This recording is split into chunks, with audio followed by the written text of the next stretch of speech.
এটা কি ঢালতেছে? মরিচ। দেশি না হাইব্রিড? কতক্ষণ ভিজে রাখছিলেন? এই 12 ঘন্টা। এখানে হচ্ছে নারকেলের ছোবড়া যেগুলো কিনে আনা হয় বাজার থেকে, সেগুলো এখানে ভিজিয়ে রাখা হয়। একদিন পর আর ওই ভিজানোকে উঠায় পর কম্পোস্ট সারের সাথে মিক্সার করানো হবে।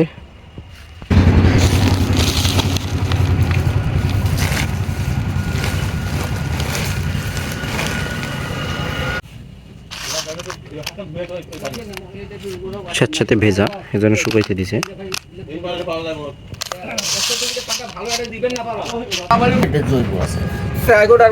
পচারির যে ওষুধ আছে সেটা কিছু আছে অল্প। নারকেলের ছোবড়া, কম্পোস্ট সার, ট্রাইকোডার্মা, আর কিছু আর আছে পচারির জন্য যে পোকার জন্য কিছু দিন না। পোকা যারা বাইরে এলে দেওয়া।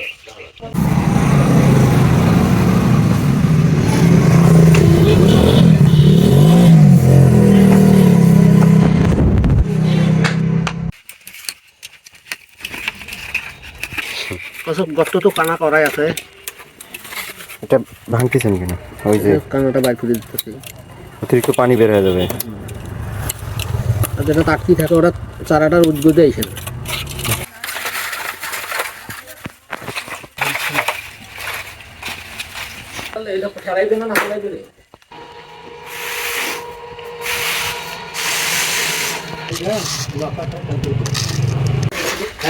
মজার গুণ আরো না। হ্যাঁ মাপিয়া নিন আর হতো না ওর উপর আরো না। এত কাগজগুলো ঠিক আর ভুই আর না কই আর না প্রথম তুই উপর করতে পারবো না। এই বাখাতে মাপতে তোমার না, এই বাখাতে মাপতে তো বাবা তুই আজ ওষুধ তৈরি করি আছে।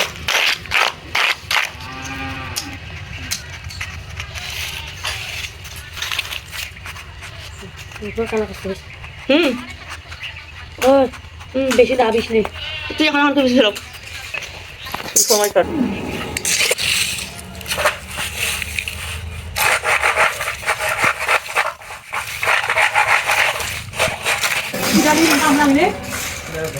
এরা শুধু নেই হ্যাঁ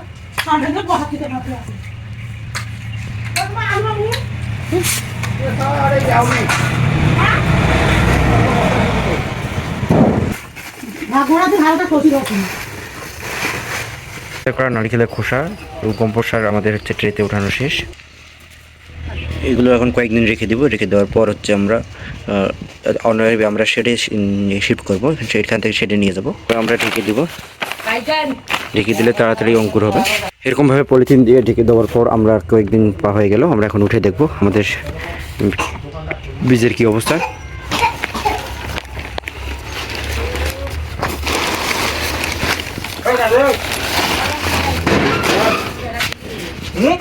বীজ একটু অঙ্কুর হয়েছে এবং এখান থেকে আমরা এখন শেডে নিয়ে যাব।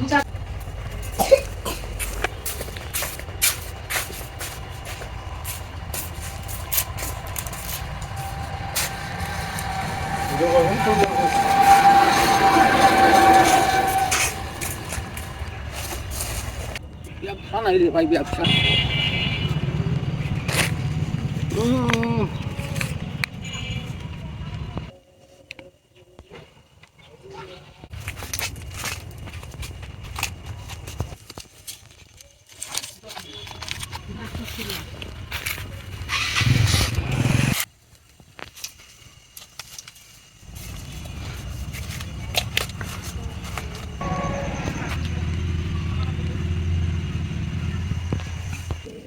বীজ ফেলার 5 দিন পর অঙ্কুর হয়েছে। 5 দিন পর মরিচের বীজের অঙ্কুরটা দেখে মরিচের যে চারা গাছটা হবে।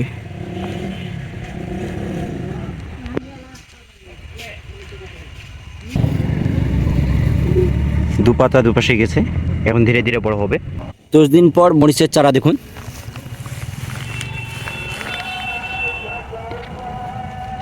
বাইশ দিন পর মরিচের চারা দেখুন কত বড় হয়েছে। চারা 3টা 4টা পাতা বের হয়ে গেছে।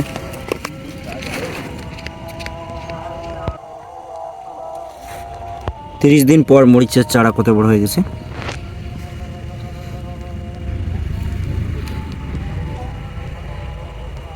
35 35 দিন পর আমাদের মরিচের চারা বিক্রিযোগ্য হয়ে গেছে। ট্রে ব্যবহার করছি, ট্রেতে নারকেলের ছোবড়া এটা ছোটো ছোটো করে এবং কম্পোস্ট সার মিক্সার করে এর সাথে কিছু রাসায়নিক উপাদান মিক্সার করা হয়েছিল, একত্রিত করে এর ধীরে ধীরে এগুলো রোপণ করা হয়েছিল এবং এখানে বীজ ফেলানো হয়েছিল, বীজ একটা করে ফেলানো হয়েছিল, সময় মতো পানি দেওয়া হয়েছিল। 3 থেকে 4 বার বা তার বেশি সময় হলে 35 দিন পর আপনি এই বীজগুলো বিক্রি উপযোগী হবে।